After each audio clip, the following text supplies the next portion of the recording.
বাচ্চা নামদার ফেরাউন ডাক দেখায়, আমার কোনো মেয়ে মানুষ কোনো শত্রু নাই রে, ছেলে মানুষ আমার শত্রু।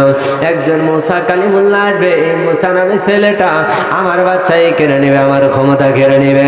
তাড়াতাড়ি করে যাও, 3 মাসের বিদ্যুৎ লাগবে না, আমার যেন 15 দিন 2 মাস 2.5 মাসের ভিতরে এই দেশের ভিতরে যতগুলা বাচ্চা আছে সমস্ত বাচ্চাগুলা যেন তোমরা মাইরা কতল করে ফেলো।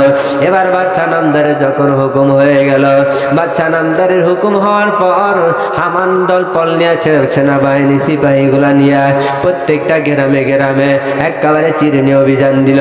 যেই মায়ের পেটে 3 মাস, ওই মায়ের পেটটা আলতাসনো করলো। আলতাসনো কইরা দেখে যদি ছেলে হয় তাহলে মেরে ফেলে মেডিসিন দিয়া, আর যদি মেয়ে হয় মেয়ে জন্ম দেওয়ায়। জন্ম দেওয়ার পর বাচ্চা নামদারকে হামান ডাক দেখায়, বাচ্চা নামদার ভাই ফেরাউন, এই দেশের ভিতরে যতগুলা বাচ্চা ছিল 3টা মাসের ভিতরে আমি 80,000 বাচ্চা মারছি। জোরে কান্না নাউজুবিল্লাহ, 80,000 বাচ্চা মারছি রে, আর তোমার কোনো ভয় নাই। ডাক দেখায় আবার ফেরাউন ডাক দেখায়, ও সিপাহী রে, উজির নাজির রে, ও জ্যোতিষীরা, তোমরা আবার মিটিং দাও, আবার কোনো আমার সামনে বিপদ আছে কিনা, যেই বাচ্চার কথা বলছো ওই বাচ্চাটা আবার মরছে কিনা সেইটা আমারে বলো।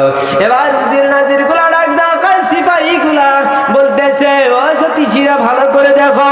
জ্যোতিষীরা অর্ডার দিয়ে দিল। জ্যোতিষীরা দেখার পর যেইটার বয়স 320 বছর ছিল, এই জ্যোতিষীরা দেখায় বাচ্চা নামদার ফেরাউন যত বাচ্চাই মারুক না কেন, মুসা কালিমুল্লাহ নামে যেই বাচ্চার কথা বলছি এই বাচ্চাটাকে কখনো মারতে পারে না। মারহাবা।